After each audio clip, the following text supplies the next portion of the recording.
Oggi prepariamo una delle basi più importanti della cucina italiana, la vera bechamel sauce, la besciamella.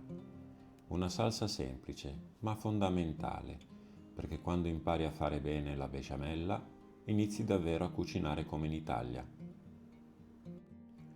Per questa ricetta ti servono latte, burro, farina, sale, pepe, noce moscata. Ingredienti semplici, ma il risultato dipende tutto dalla tecnica.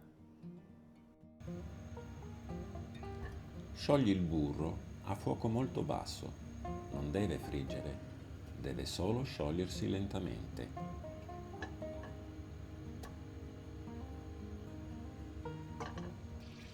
Ora aggiungi una parte della farina e mescola bene. Devi ottenere una base liscia senza grumi. Questo è l'inizio della tua besciamella. Aggiungi ancora un po' di farina e mescola con calma.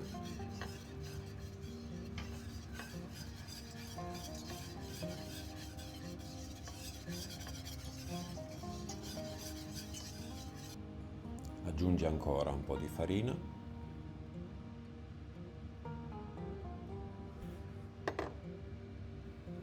e mescola.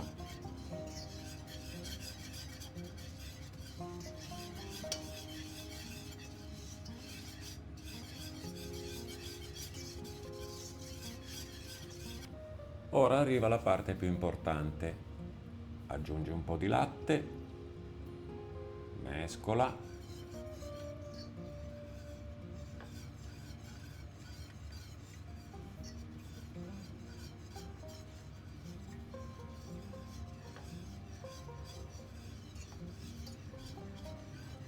poi ancora latte. Continua così poco alla volta. Questo è il vero segreto, la pazienza. Il latte non va mai aggiunto tutto insieme. Perché? Perché se versi troppo latte subito, la farina non riesce ad assorbirlo bene e si formano i grumi. Invece, aggiungendo il latte poco alla volta, rompi i grumi mentre si formano e ottieni una crema liscia e perfetta. Con questa besciamella puoi preparare diversi piatti, le lasagne alla bolognese, i cannelloni ripieni, la pasta al forno, le verdure gratinate, le crespelle al forno, il cavolfiore gratinato. È una base versatile che trasforma piatti semplici in piatti straordinari. La besciamella nasce in Francia, ma in Italia è diventata qualcosa di diverso.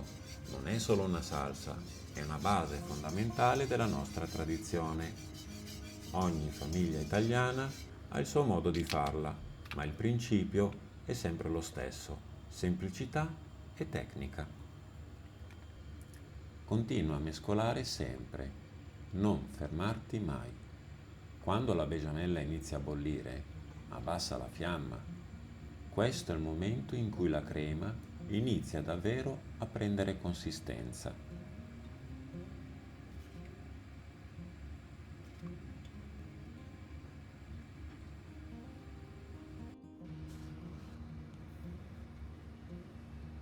Ora aggiungi il sale,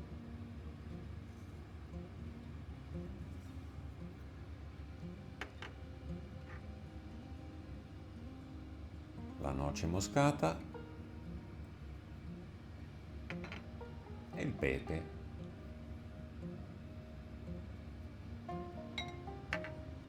E mescola bene.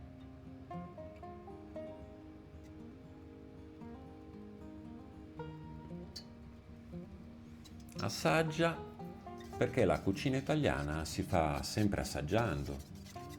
La noce moscata è fondamentale, da quel profumo caldo che rende la besciamella unica, ma deve essere equilibrata.